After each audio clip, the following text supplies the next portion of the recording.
සුබ දවසක් ඔබට. අද දවසේ දේව වචනය උන්වහන්සේ සරණ කොට ගන්න සියල්ලෝ ආශිර්වාද ලද්දෝය. ගීතාවලිය දෙවන පරිච්ඡේදය 12 වන පදය.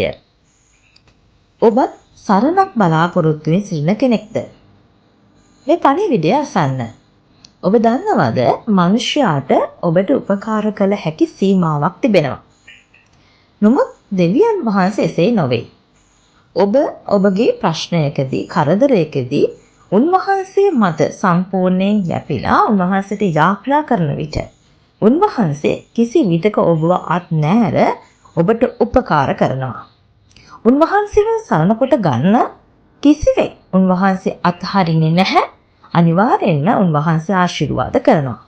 ඉතින් ඔබ තවමත් මනුෂ්‍යයන් මත යැපෙන කෙනෙක් නම් එසේ නොමැතිනම් ඔබ මනුෂ්‍ය උපකාර බලාපොරොත්තුවෙන් සිටින කෙනෙක් නම් දැන් ඔබගේ ප්‍රශ්නයට ඔබ එසේ කළ යුතු නැහැ.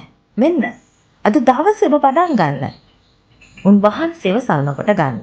දෙවිදුන් ඔබට ආශිර්වාද කරන සේක්වා. இன்றைய தேவ வசனமானது அவரை அண்டிக் கொள்ளுகிற யாவரும் பாக்கியவான்கள்.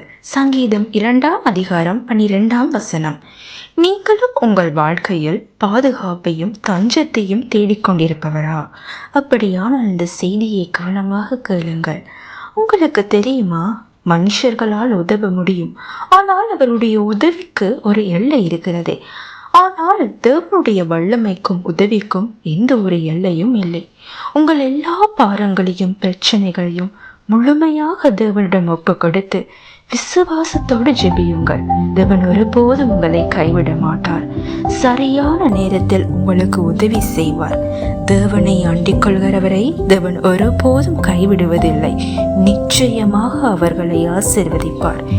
இன்றும் நீங்கள் மனிதர்களையே நம்பி அவர்களுடைய தயவையும் உதவியையும் மட்டும் எதிர்பார்த்து கொண்டிருந்தால் இனி அப்படி செய்யாதீர்கள். இன்றே தேவனை அண்டிக் கொள்ள ஆரம்பியுங்கள். அவர் உங்களுக்கு வழியையும் உதவியையும் சமாதானத்தையும் அருளுவார். தேவன் உங்களை ஆசீர்வதிப்பாராக.